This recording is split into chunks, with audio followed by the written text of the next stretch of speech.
Estimados directores, reciban un cordial saludo de parte de la Unidad de Estadística del Ministerio de Educación. En esta oportunidad les compartiremos los conocimientos necesarios para el correcto registro del Censo Educativo 2025. Primero deben ubicar a Scale en su navegador de Internet. Para eso buscamos Scale en Google.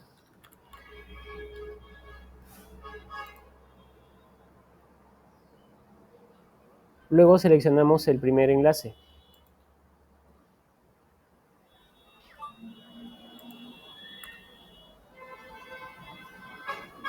A continuación, tenemos dos formas de acceder a las cédulas borrador o fichas censales. A través del ítem de la mano derecha de este menú principal del sitio web, donde dice Estadística Online, o a través del botón que está en este caso mostrando al censo educativo, Estadística Online, ¿no? Cualquiera de estos me va a llevar a las cédulas borrador. ¿Dónde ubicamos la cédula borrador? En esta pestaña que dice cédula borrador. Estas cédulas borrador o fichas censales, que son imprimibles, nos muestra el listado de este módulo 1 que trata sobre matrícula, docentes y recursos educativos. En el listado, en la mano derecha, tenemos los archivos que pueden ser descargados, ¿no? Y en la mano izquierda, la cédula a la que se refiere. Si nosotros decimos la cédula 1A, nos estamos refiriendo a la educación inicial escolarizada, ¿no? Si es 2A, a la educación inicial no escolarizada, llámese pronoico, ¿no?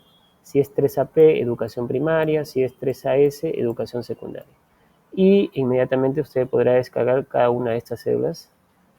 En este caso vamos a iniciar con lo que es la ficha censal del local educativo, es decir, la cédula 11. Vamos a descargar.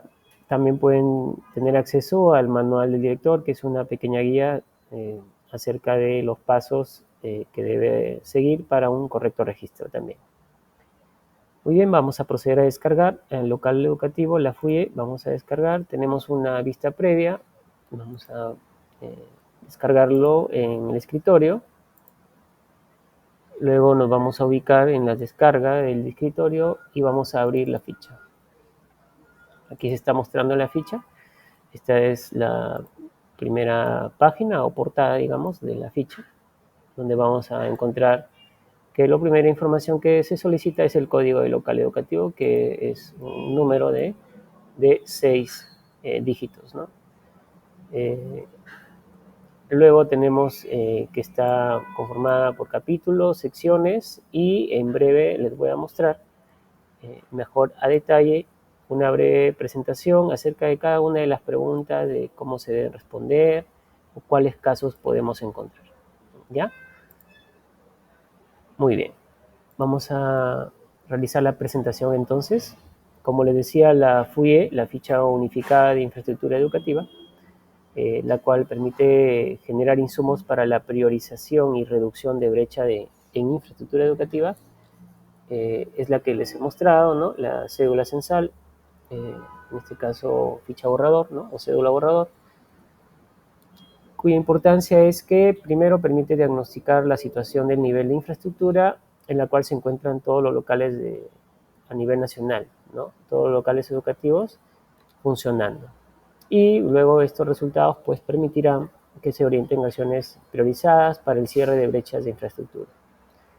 Si todo sale bien y se reflejaría la realidad en un 100%, pues podría permitir mejores intervenciones, es decir, pasar de una mala infraestructura a una buena infraestructura.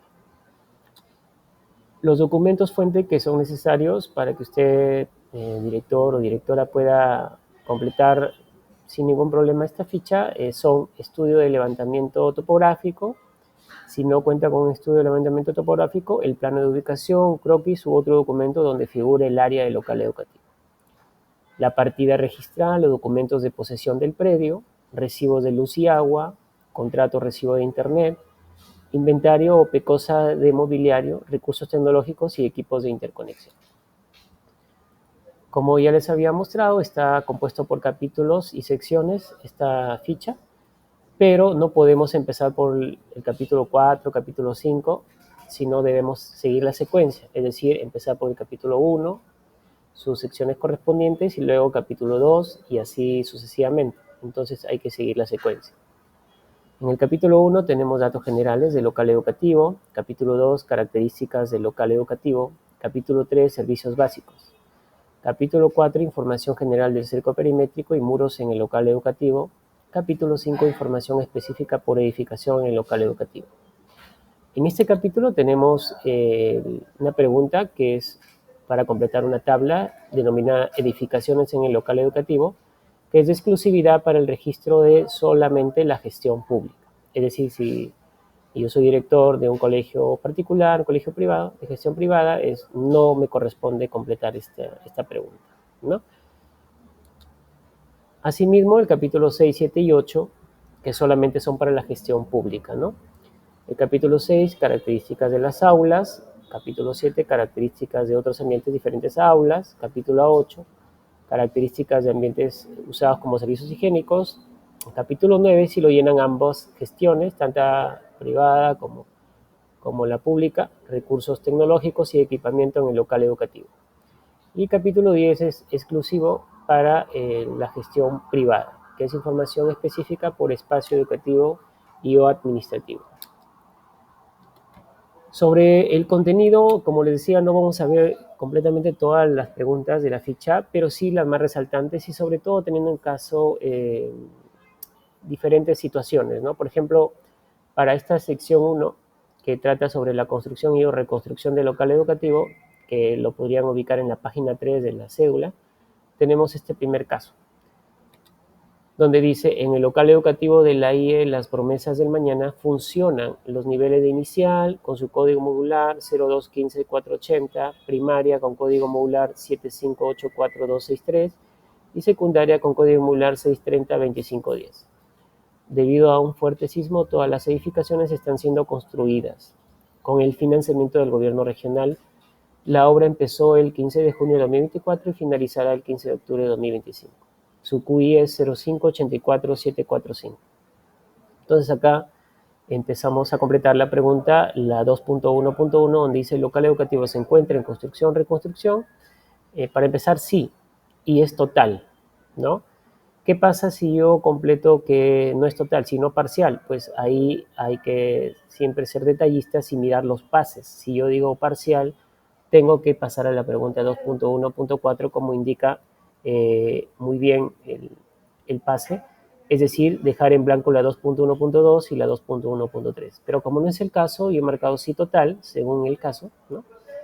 Debo completar los demás datos de la pregunta 2.1.2, donde dice sobre la construcción, reconstrucción total del local educativo, indique la fecha de inicio de la obra, la fecha en que concluirá y el QI, que es el código único de inversión, ¿no?, de la obra. El mes es 06-2024, mes 10-2025 la finalizará, según lo que indica el caso. El código solamente vamos a transcribir, ¿no?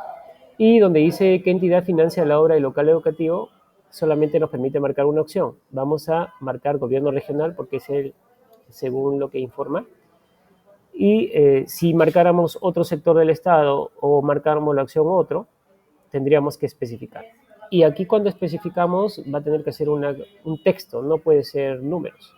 Además, este texto no puede ser muy extenso, máximo tiene que llegar a 80 caracteres, ¿no? Entonces, van a especificar, pero no van a dar digamos, va a tener que ser breve el especifique aquí para no ahondar ya entraríamos a una historia, no a una breve descripción, ¿no?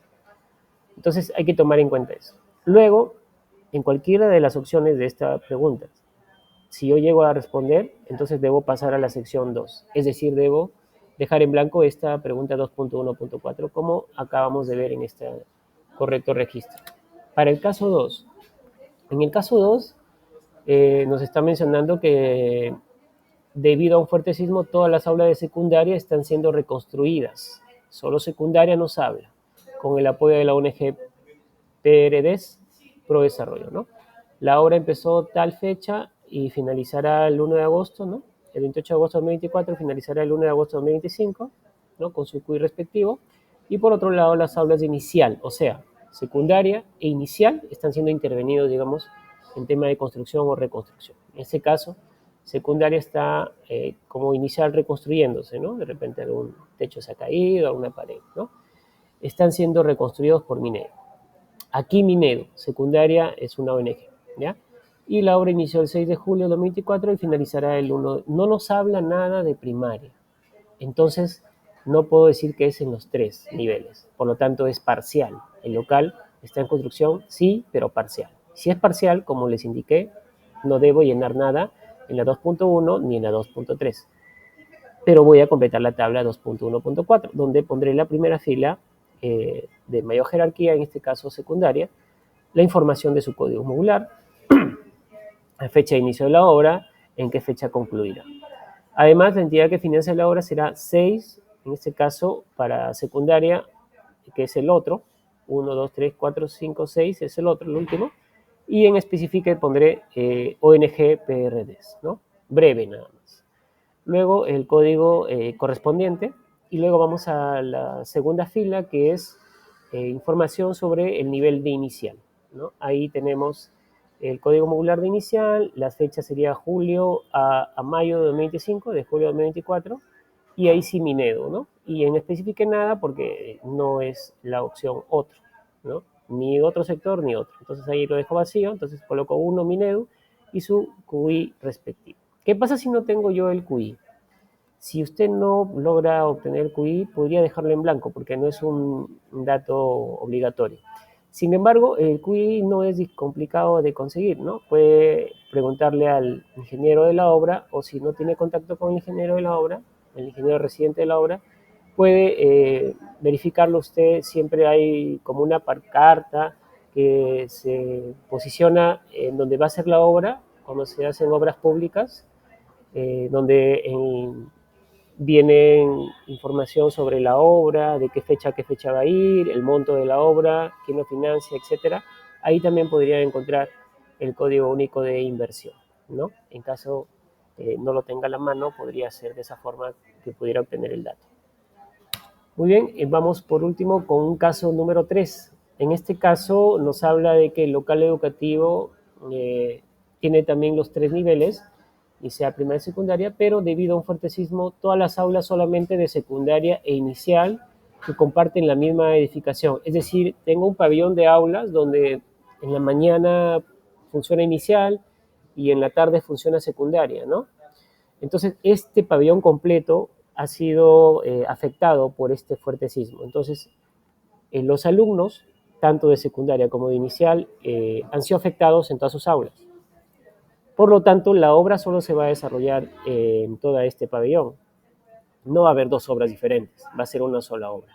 ¿Y qué nos dice justamente en la parte inferior de la pregunta 2.1.4? Inmediatamente dice, si una única obra de construcción o reconstrucción beneficia a más de un servicio educativo, entonces usted tiene que registrar el código modular de la que tenga mayor nivel o jerarquía. Es decir, no tiene por qué duplicar las filas, como en el anterior caso que vimos, sino solamente deberíamos tener una sola fila, y de la de mayor jerarquía, en este caso, vamos a considerar secundaria como mayor jerarquía. Para todos los casos, secundaria, primaria, inicial, sería esa la jerarquía, ¿no?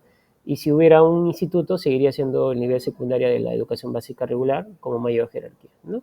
Si compartieran, también hay casos que comparten el local educativo con algún instituto, algún centro, etcétera. Entonces, esa sería digamos, la prioridad, ¿no? Secundaria EBR, primaria EBR, inicial EBR, ¿no? Y luego el resto.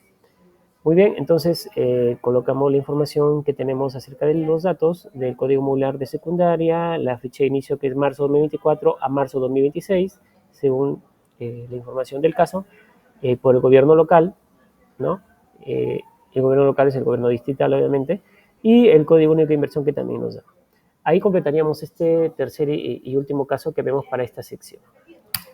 Continuamos con la sección 2. Aquí inmediatamente en la misma página nos habla sobre el servicios educativos ubicados en otro lugar. Es decir, ya los alumnos de repente ya están siendo afectados, están construyéndose sus aulas, entonces ellos ¿dónde están? ¿No?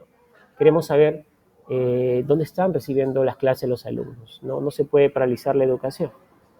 Entonces, ahí tenemos las preguntas 2.2.1, donde dice, los servicios educativos autorizados a funcionar en este local están funcionando en otro lugar al momento del censo educativo. Tenemos sí todos, cuando no hay ningún alumno que va al colegio, sí algunos, cuando, por ejemplo, se ha dado el caso de que están haciendo la reconstrucción del pabellón de inicial, por ejemplo, pero primaria y secundaria están yendo, o alguna de los niveles sí está yendo, o por lo menos parte de algunas aulas de algunos niveles, sería la opción sí algunos, y no ninguno cuando pues todo está con normalidad, los alumnos están yendo todos al colegio y no hay ningún problema, ¿no? Ahí sí la gran mayoría de instituciones educativas seguramente caerá en este tercer caso. ¿Qué pasa si yo estoy en este último caso? Entonces debo pasar a la sección número 3, ¿no? Es decir, dejar vacío estas preguntas de 2.2.2 y 2.2.3. Pero como estamos viendo el caso número 1, nos dice que en esta ocasión funciona inicial y primaria y que debido a un desastre natural todas las edificaciones están en reconstrucción. Mientras no se finalice la obra, los alumnos reciben las clases en el local educativo de la institución educativa Santa Rosa, cuyo código de local es el 771204. Entonces, ¿cómo respondo yo? Primero, sí, todos, porque todos los alumnos están en otro local.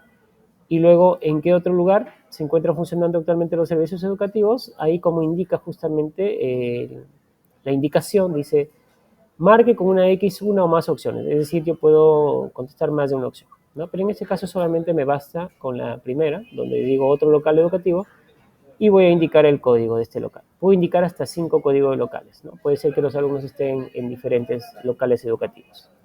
Luego, y por último, para esta sección, tenemos por qué razón todos o algunos de los servicios educativos están funcionando en otro lugar. Como aquí nos ha dicho que todos están fuera porque se está realizando una reconstrucción total, entonces vamos a marcar la primera, que justamente nos habla sobre eso. Dice, el local educativo se encuentra en proceso de construcción-reconstrucción total, lo cual impide su uso temporal. ¿Qué pasa si yo contesto esta primera opción? La segunda, que es la construcción-reconstrucción del local educativo, está terminada, pero aún no ha sido entregado oficialmente para su uso educativo. O que todos los ambientes del local educativo han sido declarados inhabitables. En cualquiera de estas primeras tres opciones, yo debo finalizar ya el llenado de la cédula censal. Es decir, yo no voy a continuar con el registro de las demás preguntas. Simplemente tengo que dirigirme al final de la cédula y completar los datos del responsable del llenado y alguna anotación adicional que quisiera realizar. Pero, como les vuelvo a repetir, tanto la primera, segunda y tercera opción me van a, digamos, finalizar ya el registro. Pero a partir de la cuarta hasta la sexta, hasta la séptima opción, que es la primera, la cuarta sería el local educativo está en construcción-reconstrucción parcial, es decir, si hay alumnos que están yendo al local, el local educativo no cuenta con suficientes ambientes, algunos de los ambientes del local educativo han sido declarados inhabitables, u otro que usted pueda especificar ahí. En cualquiera de estas opciones usted debería continuar con el llenado normal de toda la cédula y debería pasar a la sección 3. ¿Ya? Eso hay que tener muy bien en cuenta. Para el caso número 2, en este caso vamos a ver cuando es que hay sí algunos, o sea, algunas partes sí están yendo al local y la otra no, porque no pueden, están siendo reconstruidas seguramente sus aulas. Entonces vemos el caso. Dice que también se trata de inicial primaria, pero debido a un desastre natural las aulas de inicial están en reconstrucción. Mientras no se finalice la obra, los alumnos de 3 y 4 años reciben las clases en el local educativo de la IE Buen Pastor, cuyo código local es el 038441. Y los alumnos de 5 años están estudiando en el Coliseo Cerrado del Centro Poblado. Entonces, ¿cómo registramos? Primero que sí, pero no todos, sino sí algunos. Y luego las dos opciones, porque este era múltiple, ¿no? Podía responder más de una. En otro local educativo que están los alumnos de 3 y 4 años, está el código local, y los de 5 años están en el Coliseo Cerrado del Centro Poblado. Entonces marcó la opción donde dice parque, estadio o coliseo, ¿no? Y para finalizar, donde dice por qué razón todos o estos algunos o algunos de los servicios educativos están funcionando en otro lugar, registramos el local educativo está en reconstrucción parcial, ¿no? Y vamos a continuar con el registro, como les había indicado antes. Muy bien, ahora vamos a pasar a la página número 4 de la cédula. Es la sección número 3, acerca de terrenos ocupados por el local educativo. Tenemos terreno, es la extensión de tierra delimitada y destinada para la construcción de la infraestructura educativa. Un local educativo puede funcionar en uno o más terrenos. Para este caso solamente tenemos un terreno, ¿no? Y la nomenclatura es TE de terreno, las iniciales, TE de terreno, seguido de dos números que van siempre en secuencia, 01, 02, 03, según sean los terrenos que haya. En este caso TE es 01 nada más, a indicar que la cantidad de terrenos que ocupa el local educativo es 1. Y respondemos con eso la pregunta 2.3.1. Si fuera el caso que el local educativo tiene, así como se muestra, tres, está en los colores que se muestran, tres terrenos, sería TE01, TE02, TE03. Entonces tendríamos que responder que la cantidad de terrenos que ocupa el local educativo son 3, ¿no? Y luego, ¿qué más tenemos que completar? Las preguntas acerca del área total de terreno y de saneamiento físico-legal, ¿no? La 2.3.2 y la 2.3.3. Para eso lo vamos a hacer a través de un caso, ¿no? El caso dice, el local educativo ocupa dos terrenos. El primero de 500.50 metros cuadrados, ¿no? Primero son dos. El área total va a ser la suma de los dos terrenos. El terreno 1, 500,50 y el terreno 2 dice 400,20. La suma es 970 metros cuadrados, ¿no? Porque el área total del terreno justo nos dice, es la superficie del terreno sobre el cual se encuentra construida las edificaciones y el espacio libre del local educativo, pero es la suma de todos los terrenos, ¿ya? O sea, la suma del terreno 1 más terreno 2. Ese es el área total del terreno o terrenos que ocupa el local educativo. Luego nos está hablando de condición de tenencia del terreno, propietario del terreno, pero nos dice ver código, ver código. ¿Dónde lo vamos a ver? Justamente está la flechita indicando a qué código nos referimos, donde 01 es propio, 02 es alquilado, 03 prestado, 04 cedido en uso, 05 otro.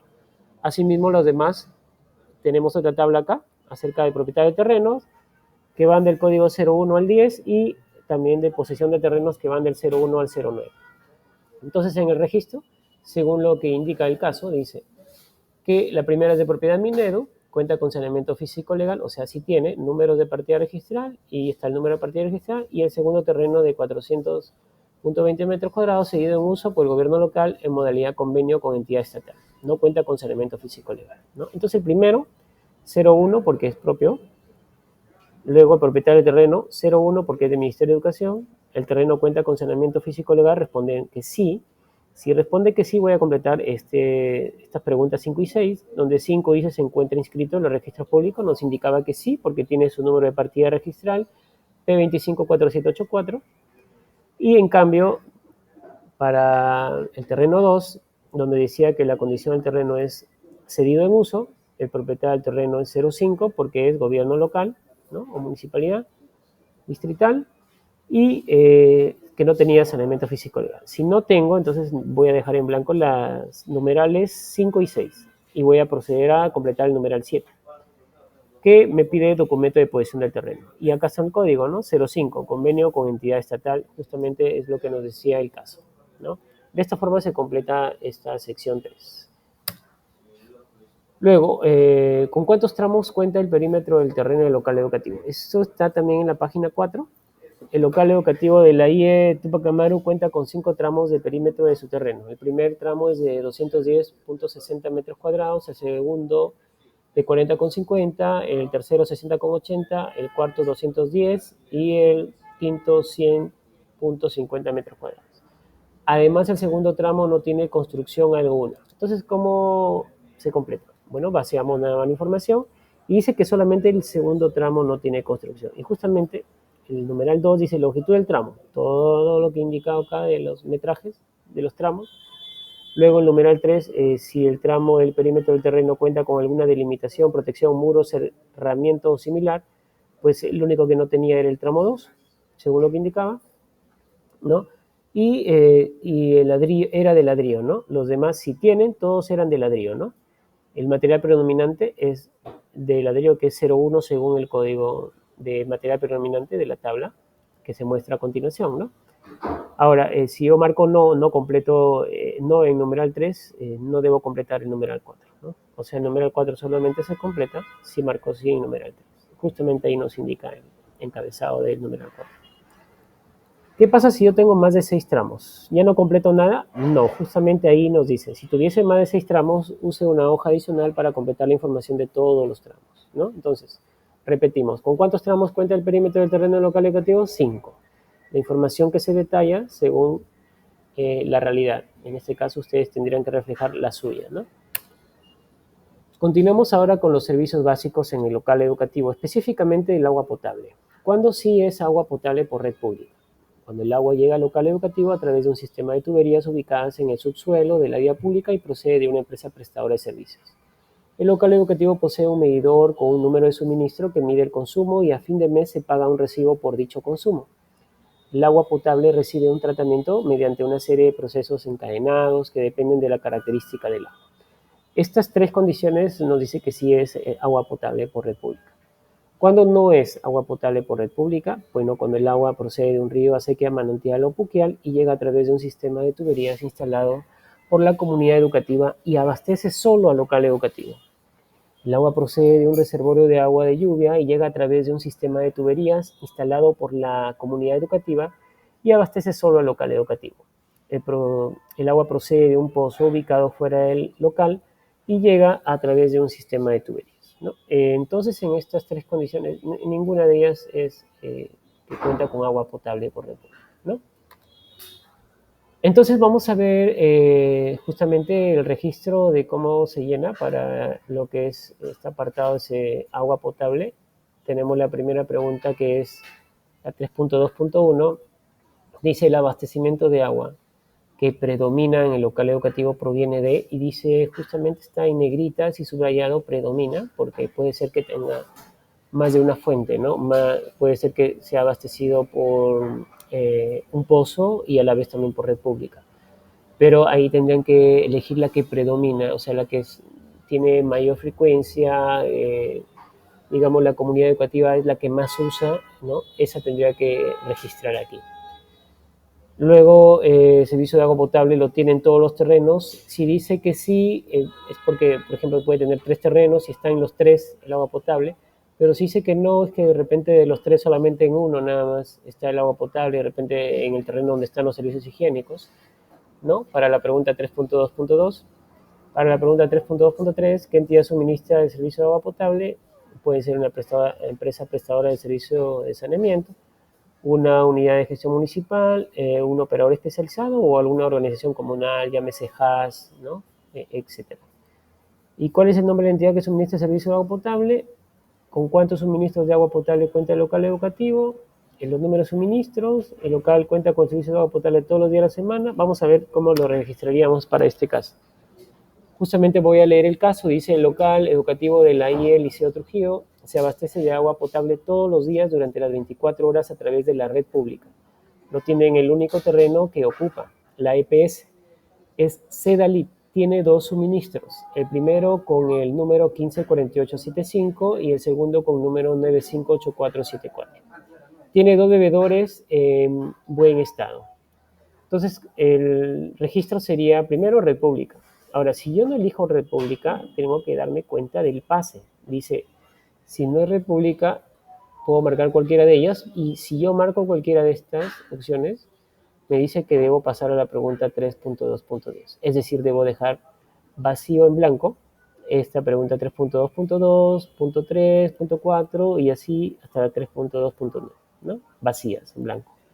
Pero como no es el caso, tendríamos República. Continuamos en donde dice si funcionan en todos los terrenos, marcamos que sí. ¿Y qué entidad suministra el servicio de agua potable? La empresa prestadora de servicio de saneamiento, el nombre es Sedalip, cuántos suministros, 2, los números que están aquí proporcionándonos. El local cuentan con servicio de agua potable todos los días de la semana, sí, y era todo el día, las 24 horas, ¿no? El horario y turno todo el día.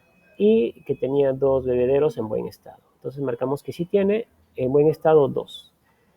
Si nos damos cuenta, justo hay un pase en la parte inferior de la pregunta 3.2.9, donde dice pasa a la pregunta 3.2.12. Es decir, debo dejar vacías estas preguntas 3.2.10 y 3.2.11, ¿no? Y vamos a ver el siguiente caso. El siguiente caso es que se abastece por pozo, y si ya sabemos que si no es República, vamos a dejar en blanco todo y vamos a ir a 3.10. 3.2.10, donde la pregunta es si el local educativo no cuenta con conexión a la red pública, ¿se ha realizado el trámite para obtener acceso? En este caso no, y la razón ha sido que no se encuentra saneado en registros públicos, justo nos decía el caso, ¿no? Aún no se ha realizado el trámite para el acceso a la red pública porque el local no se encuentra saneado en registros públicos. Ahí está.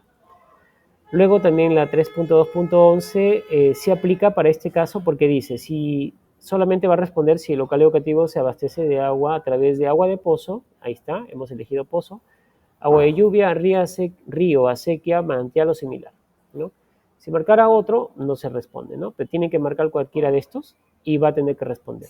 ¿Qué pregunta? ¿El agua captada cuenta con tratamiento que la potabiliza? Es decir, que la vuelve segura el agua para el consumo humano.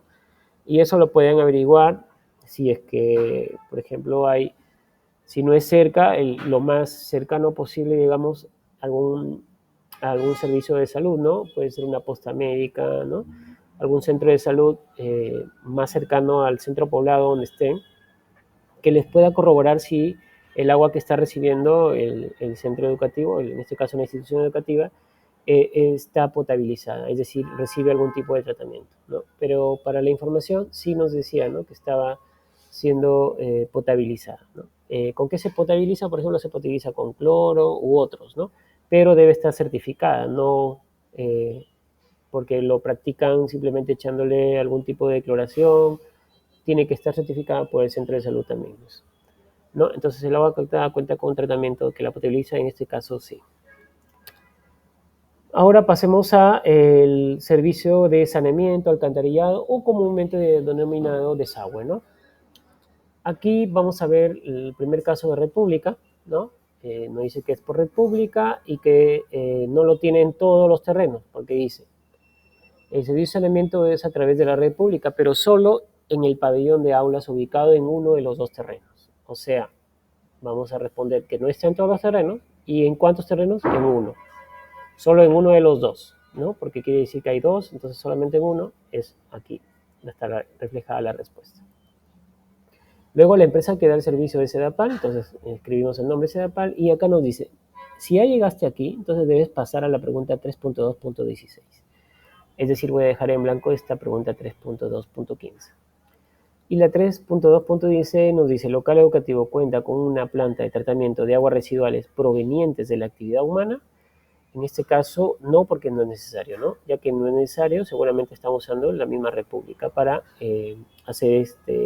arrojar estas aguas residuales. Muy bien, con eso se ha completado este caso 1. Ahora el caso 2 de desagüe. En el caso 2 de desagüe simplemente nos dice que las excretas son arrojadas al río. Se dice, ya se inició el trámite para acceder a la república, se cumple con los requisitos, pero está en solicitud de presupuesto. ¿Ya? O sea, está todavía ahí paralizado. Con respecto a la disposición de aguas residuales, cuenta con una planta de tratamiento cuyo volumen máximo diario es de 3.000 litros. Muy bien, entonces respondemos. Primero, el saneamiento que predomina en el local educativo, el tipo es río, ¿no? Por río lo llevan las excretas, y luego dejo en blanco estas dos preguntas. Luego nos decían que sí han empezado el trámite para obtener acceso, pero que todavía está en que cumple con todos los requisitos, con la factibilidad, pero en solicitud de presupuesto, ¿no? Ahí está. Y finalmente, si el local educativo cuenta con algún tipo de saneamiento, ya sea río, etcétera, de desagüe, hay que responder, ¿el local educativo cuenta con una planta de tratamiento de aguas residuales provenientes de la actividad humana? Nos dijeron que sí, pero que era un volumen máximo diario de 3.000 litros. Y si yo marco sí, hay una subpregunta que dice, ¿el volumen tratado por día es mayor a 20.000 litros? En este caso no, porque es 3.000, ¿no? Entonces marcaremos no. Muy bien, ahora vamos a ver el servicio también importante que es energía eléctrica. En este caso ya hemos completado según la información. Y nuevamente tenemos acá red pública. Red pública de una empresa distribuidora de energía eléctrica. Ya. Si elijo red pública, voy a continuar con la siguiente pregunta. Dice, ¿el servicio de energía eléctrica lo tienen todos los terrenos? Según lo que indica la información, dice, en todas las edificaciones ubicadas en los tres terrenos. O sea, está en todo el local educativo. El proveedor de servicio de Luz del Sur es Luz del Sur, tiene 2 suministros, ahí están los números de suministros. El sistema es monofásico y solo uno de los 2 medidores están funcionando.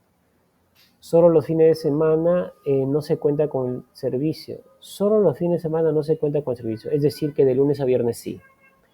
Y solo durante el horario de clases, que es el turno de la mañana. O sea, en el turno de la mañana del horario de clases. Muy bien, entonces completamos. Primero, red pública. Luego, continúo. ¿El servicio de energía eléctrica lo tienen todos terrenos? Sí. El nombre de la empresa Luz del Sur. Cantidad de suministros 2. Ahí están los números de suministros. ¿Qué tipo de sistema eléctrico tiene? Monofásico, cuenta con medidor de suministro de energía eléctrica. Acá sí nos decía que tenía 2, pero que uno decía solo uno de los 2 medidores están funcionando. O sea que tengo 2, pero funciona uno nada más, ¿no? Por lo tanto, acá se llena puros números nada más. No mencionamos letras o número de medidores en funcionamiento, sí, esas cosas no. Solamente números, nada más. Nos piden número total y número de medidores, ¿no? Como indica el caso. 2 en total y solo uno funciona. Muy bien. El local educativo cuenta con servicio de energía eléctrica. ¿Todos los días de la semana? No, porque los sábados y los domingos no. Los fines de semana no. Si dio marco no, debo decir, entonces los días de la semana que tienen servicio son, en este caso, lunes, martes, miércoles, jueves y viernes, ¿no? Los días de la semana. Horario y turno que tienen servicio de energía eléctrica. Acá, durante el horario de clases, solamente en la mañana, ¿no? Y así se completa este caso 1. Y en el caso 2, nos dice que aún no ha gestionado el servicio de energía eléctrica. Seguramente se trata de, está en un centro poblado, alejado quizás, la institución educativa de la ciudad, o sea, está en una zona rural. Sin embargo, a través de un acuerdo con una empresa privada, obtiene el servicio solo durante la mañana. Esta empresa tiene el servicio a través de la red pública. A ver, lo único que vamos a llenar acá y vamos a dejar todo en vacío de esta parte es red pública terceros, porque es una red pública, pero es donación, ¿no? El servicio viene a través de una donación de una empresa privada que está cerca seguramente de la institución educativa y tiende a bien, pues, compartir el servicio de energía eléctrica con el colegio para que brinde mejor servicio educativo, ¿no? Entonces, red pública terceros y como dice el pase, ya no completo ninguna otra pregunta de esta parte de energía eléctrica. Ahora veremos Internet, que está en la página 8. Aquí primero debemos considerar el acceso a Internet sin importar quién lo provee o financia y si es usado por estudiantes, docentes o personal administrativo. El servicio adquirido a través de modem, personal de director o de repente por los datos del celular, ¿no? Que a veces tenemos en nuestro celular acceso a Internet, no debe ser considerado, ¿no? No debe ser considerado que el director pues tenga en su celular internet y esa señal lo trate de llevar al colegio. Eso no es que el colegio o el local educativo cuente con servicio de internet, ¿ya? Vamos a ver el caso para completar. Dice, el local educativo de la IE Machu Picchu tiene 2 líneas de internet, pero solo una se encuentra activa. Sobre la línea activa es de fibra óptica, el proveedor es Vitel y el gobierno regional es quien financia. El ancho de banda según el recibo es de 80 megabits por segundo y la velocidad garantizada es del 70%. Al medir la velocidad de bajada y subida en sitios web como www.speedtest.net/es o fast.com/es, son 2 de los sitios más conocidos, pero pueden ser otros que te midan la velocidad de internet, ¿no? Se obtuvo que tiene una descarga de 50 megabits por segundo y una subida de 10 megabits por segundo, respectivamente. Además, no cuenta con filtros de contenido web. Entonces, para empezar, sí hay internet, solamente tiene 2 líneas, efectivamente, pero una está activa, ¿no? La numeral 2 de esta tablita, que trata sobre la información de las líneas de internet, va a tener que tener una con sí, que está activa, y la línea 2 no. Y si yo ya registro que no la tengo activa, entonces ya no voy a completar ninguna otra pregunta relacionada a esta línea 2, solamente la línea 1, donde le he dicho que está activa. Si puesto sí, el tipo de medio de transmisión de conexión, eso está en la tabla donde te indica la flecha, donde el código 02 es red cableada FTTH fibra óptica, ¿no? Que nos indicaba la información del caso. Luego el nombre de proveedor que brinda el servicio 04, porque es Vitel, entidad que financia el servicio 03, porque es el gobierno regional. El ancho de banda nos decía que era 80 megabits por segundo según el recibo, 70% según lo que nos indicaba también el recibo, que iba a garantizar 70%. ¿Y cuál es la velocidad de bajada del servicio de Internet? Esto ya es medido en portales web que miden la velocidad de Internet, como los que hemos mencionado aquí, donde nos arroja 50 megabits por segundo el tema de la descarga y la subida de 10 megabits por segundo. El servicio de Internet cuenta con filtros, nos indicaba que no tiene filtros de contenido web. Y así se completa esta parte del servicio de Internet para el caso 1.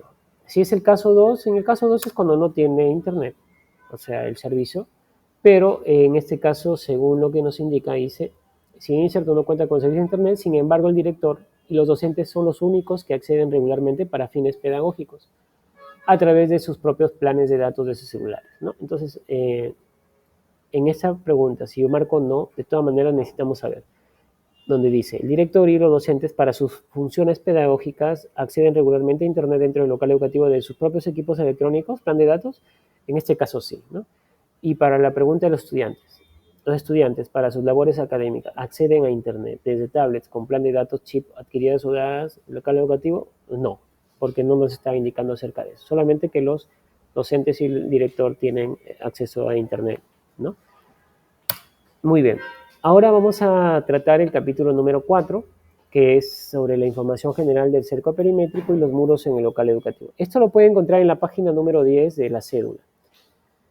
Aquí vamos a ver, tenemos en la mano derecha imágenes que nos está, por ejemplo, pasando acá, tenemos una pared de Adobe, ¿no? Vamos a ver a qué se refiere. Primero, tenemos que diferenciar un poquito acerca del cerco perimétrico y el muro de contención, de acuerdo a ciertas temáticas. Por ejemplo, si es la función, tengo que el cerco perimétrico, su principal función es de delimitar, ¿no? Y seguridad, pero más que todo delimitar. En cambio, el muro de contención es estabilizar los suelos y taludes, ¿no? El diseño del cerco perimétrico mayormente son livianos, no es tan estructural, ¿no? No soporta tanta masa de peso, por ejemplo, ¿no? O no resiste, ¿no? En cambio, el muro de contención sí es estructural, es resistente. Y la resistencia solo carga propia, o sea, solamente si la pared misma nada más, pero en cambio el muro de contención sí admite empujes laterales de tierra, ¿no? Y el cerco perimétrico acerca de los materiales pueden ser de malla, ladrillo, metal por lo general, ¿no? Y el concreto armado mayormente son pues material un poco más sólidos como concreto armado, piedra, gaviones, acerca del material para muro de contención. Aquí tenemos imágenes para cercos, tenemos inclusive cercos que son de alambre de púas nada más, o de, en este caso, de mallas así, de fierro, en este caso mixtas, por ejemplo, ladrillo o rejas, y también de muros, como se pueden ser de adobes, que estoy mostrando. Acá también tengo los muros, que ahí están viéndose un poquito más, en las imágenes se aprecian que sí, efectivamente son muy resistentes, que tienen la función básicamente de estabilizar los suelos y taludes, ¿no? Acerca de la codificación, recuerden que la codificación para terreno era TE y para tramos va a ser solamente T, T de tramo, T01. ¿Qué me indica el primer tramo? ¿Cómo yo sé cuál es el primer tramo? Pues primero me tengo que, como indica la imagen, ubicar en la puerta de ingreso. Y este frontis de mi colegio, de mi institución educativa, es mi primer tramo. Luego, ¿cómo voy a continuar con el tramo 2, 3, 4, lo que tenga? Va a ser en el sentido antihorario, ¿ya? Por lo tanto, si yo tengo mi tramo 1, mi tramo 2 va a ser el que está acá, tramo 3, tramo 4, y completa el sentido antihorario. T01, T02, T03, T04. Para completar esta sección, vamos a ver también un caso. Dice, por el frente el tramo mide 50.50 metros de largo y 2.50 de alto. Es de ladrillo, en buen estado, construido en el 2016 por el Gobierno Nacional. En este tramo se encuentra el portón en buen estado de rejas metálicas para el ingreso y salida del local educativo, cuyo tipo de acceso es plano.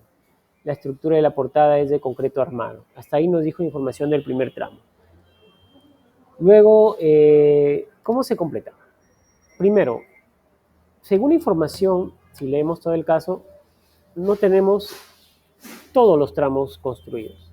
Es justamente en la parte última donde nos dice, en el fondo no tiene cerco y los tramos del cerco sí coinciden con los tramos del perímetro total. O sea, que en el fondo no hay cerco. En el fondo no hay cerco. Y eso hablemos del lindero, ¿no? El tipo de lindero, frente, derecho, fondo, izquierdo. En el fondo no hay cerco, es decir, yo solamente tengo cerco en la 01, en la 02 y en la 04. En el 03 no hay cerco, es lo que nos decía.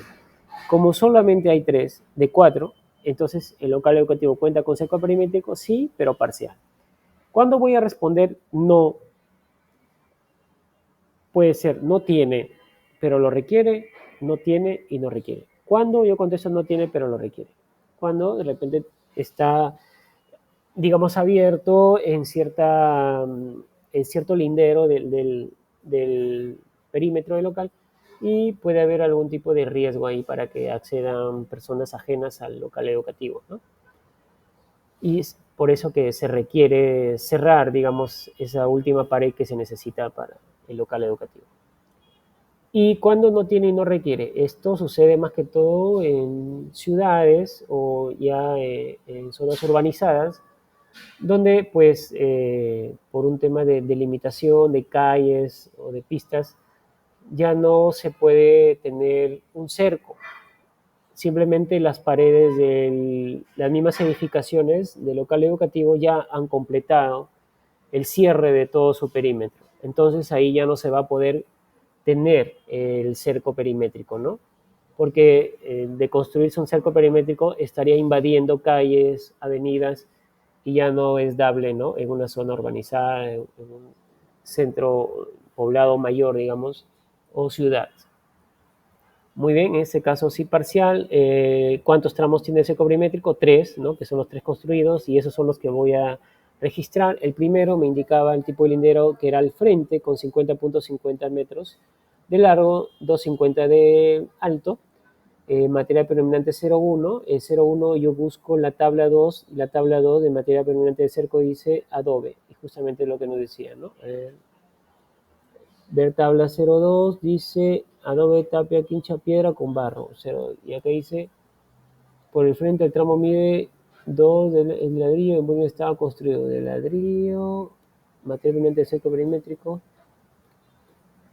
era ladrillo acá. Y el tramo 3, ahí el tramo 3, madera. Al primero ladrillo, similar o bloque de cemento. Adobe, en el buen estado construido en 2016 por el gobierno nacional. En este tramo se encuentra el portón en buen estado. El tramo 2 nos dice en el hilero derecho, el tramo mide 90.30, 250 de alto, de ladrillo, en lugar es ya, el de ladrillo, acá está ladrillo, material brillante de cerco, ladrillo, está bien, 0101, ladrillo, y luego 02, ese es en el último, seguramente es de, por el izquierdo, tramo de adobe, acá está, de 85.70 metros de largo y 2 metros de alto de adobe, ¿no? Entonces 0101 para el tramo, ver la tabla 2, 0101, ladrillos, 02 es de adobe. Si es estado de conservación, aquí hay que tener mucho cuidado. Ahora los estados de conservación, a diferencia de otros años, ya no es 01, 02, 03, sino BU, BU de bueno, RE de regular, MA de mal estado, ¿no? Acá como indica la tabla 3. El año de construcción, la entidad ejecutora, según la tabla 4, acá nos habla la primera de Gobierno Nacional, la segunda de APAFA y la cuarta de entidades cooperantes. Entidades cooperantes es una ONG, acá está. ONG ayuda, ¿no? El primero nada más tiene acceso al local educativo, o sea, el primero debe tener algún tipo de portón, ¿no? Los demás no tienen, ¿no?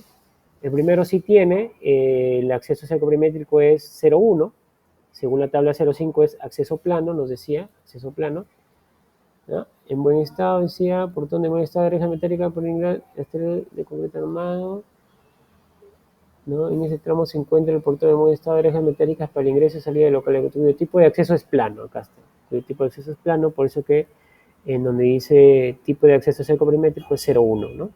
Que es, según la tabla 5, acceso plano. Estructura de la portada de ingreso al local educativo, 0,1, concreto armado. ¿Tiene portón? Sí, sí tiene portón. Si yo contesto sí, voy a responder lo de acá, que es material predominante del portón. Material del portón es 0,3, según la tabla es rejas metálicas y está en buen estado, ¿no? Aquí también en la parte superior hay que ser detallistas en ver que nos está mostrando el encabezado. Dice, si respondió sí en numeral 10. Si yo respondo sí en numeral 10, contesto. Y si no, pues lo dejo vacío. Igual acá, si respondo sí en numeral 16, completo. Pero si no, lo dejo vacío. Y en el caso del tramo 2, sí tenía muro, ¿no? Nos decía, en el lineal derecho del tramo no presenta acceso local, pero sí cuenta con muro de contención que no forma parte del cerco. Su sistema estructural es de concreto reforzado con fisuras leves, ¿no? 0,3 en la tabla 4 es APAFA, porque lo hizo la APAFA. El sistema estructural 0,1 porque es, según la tabla 8, concreto reforzado. Y estado de conservación 0,2. Acá sí el código porque se refiere al estado de conservación del muro, que tiene su propia tabla, donde 0,1 sin daño, 0,2 fisuras leves, y es la que tenía, ¿no? Que tenía fisuras leves, ¿no? Cuenta con una condición que forma parte de su sistema de concreto reforzado con fisuras leves. Ahí está. Por eso que es 0,2. Y así se completa ese apartado de lo que es el cerco perimétrico. Ahora pasemos a capítulo número 5, que es información específica por edificación en local educativo. Eso lo encontrarán en la página 11 de la cédula. ¿Cuántas edificaciones tiene el local educativo? Ahí vamos a considerar el concepto de edificación. Son aquellas construcciones construidas por uno o más ambientes con muros y o techos en común, distribuidos en uno o más pisos y cuyo destino es albergar actividades humanas. Aquí, si ubicamos en esta imagen, en la puerta principal, ¿no? Y tenemos bloques. Este es un bloque, otro bloque y acá otro bloque. Aquí no, porque acá es una zona de recreación, seguramente es un colegio de inicial, ¿no? Entonces, ingresando por la mano derecha, o sea, el sentido antihorario, voy a tener mi primera edificación. Y para edificación la nomenclatura es E01, E02 y E03. Entonces, yo voy a completar 3, porque son mis 3 edificaciones que tengo, ¿no? Repito, por puerta principal, como ya se les había indicado, en sentido antihorario, en la mano derecha, E01, E02, E03, mis 3 edificaciones para la pregunta 5.1. Ahora, ¿qué sí es una edificación? Pues pabellones de aulas, módulos prefabricados, módulos de baño, casetas de seguridad, auditorio, pabellón administrativo, construcciones aisladas como depósitos, almacén, casetas de baños, kioscos, siempre y cuando se encuentren dentro del local educativo. Es decir, si yo tengo, por ejemplo, de acá a 100 metros, a 50 metros, a algún depósito o algo, no, eso ya no está considerado como edificación del local educativo. Tiene que estar dentro del local educativo, ¿no? Ahora, no es una edificación. Por ejemplo, los patios, la losa deportiva, pista atlética, tanque elevado de agua, cuando ha sido construido solamente para que esté el tanque nada más ahí, ¿no? Eh, Otros espacios abiertos para fines educativos o administrativos, ¿no? A ver, en esta imagen tenemos nuestra puerta principal. Hemos dicho que vamos a ir a la derecha. Miren, edificación 1, luego siguiendo por mi mano derecha, edificación 2. ¿Por qué no estoy considerando esta parte que tiene como si fueran pequeñas columnitas que vienen a ser como fierritos y como un techito? Porque estas son losas deportivas, ¿no? Esta y la que sigue son losas deportivas, por eso no están contadas como edificación. Entonces, seguimos edificación 1, 2, 3. Luego vamos a la parte. ¿Y por qué no hemos considerado este tanque de agua? Porque solamente ha sido construido para ser tanque de agua. Miren, en la parte inferior no está almacenando nada, no hay nada ahí adentro. Si hubiera que en la parte inferior de este tanque estuviera funcionando algún tipo de almacén o algo que está con techo y todo, ahí sí sería una edificación, pero en este caso no, solamente es para que se haga un tanque de agua, entonces esa no es mi edificación. Seguimos entonces edificación 4, edificación 5, porque hay una separación. Edificación 6 es todo un bloque, edificación 7, edificación 8. Entonces están mis 8 edificaciones, ¿no? Entonces hay que tener en cuenta este caso, ¿no? Ahora, tiene puerta principal, pero tiene otras puertas de acceso, miren, puerta acá, puerta acá, puerta acá. Entonces hay que considerar que no solamente sea una puerta, sino tiene que ser la principal, la vía por la cual es más común ingresar y salir del local educativo, ¿no? La puerta principal. Esa es la referencia. Vamos a tener aquí los pasos para graficar el esquema gráfico del local educativo. Primero, tiene que identificar la puerta de ingreso, acceso principal al local educativo y dibujar una flecha en el tramo de correspondiente del acceso, como ya indicamos en anteriores ejemplos. Anotar el número de terrenos según corresponda. Ya sabe que terrenos es TE01, TE02 y grafique todas las edificaciones existentes que se encuentren distribuidas en el local. Codifique siguiendo el sentido antihorario tal como se muestra la imagen referencia denominada imagen CTE, codificación de terrenos y edificaciones del local educativo. Esta imagen la van a encontrar ustedes en la página justamente 11, donde está ubicada el esquema gráfico. Ahorita les voy a mostrar para finalizar. Y bueno, la primera edificación sería E01 y la segunda E02 y así sucesivamente, y no debe quedar ninguna edificación sin ser nombrada, ¿no?, dentro del esquema gráfico. El esquema gráfico lo puedo yo visualizar, como le dije, en la página 11, acá está. Ahí está más o menos un ejemplo. Ustedes pueden ver, si yo ingreso por mi puerta principal, a la derecha, edificación 1, 2, 3, 4, y la voy nombrando. Y acá están mis terrenos, ¿no? En este caso tiene 3 terrenos. En este caso, la gran mayoría de instituciones educativas tienen un solo terreno, ¿no? Pero hay algunos que tienen más de un terreno. Entonces, por eso el ejemplo está para más de un terreno.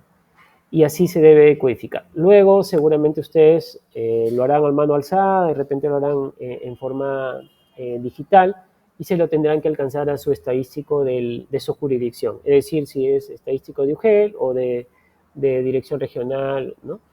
Según corresponda. Pero tienen que alcanzarle el estadístico para que nos pueda compartir luego nosotros en una sola carpeta de toda su UGEL, todos los esquemas gráficos, según la indicación que les también alcanzará seguramente el estadístico a su tiempo acerca de cómo compartir este archivo, cómo nombrarlo. ¿Ok? Eso sería en esta primera parte de capacitación hasta ahora, ¿no? Muy bien, muchas gracias.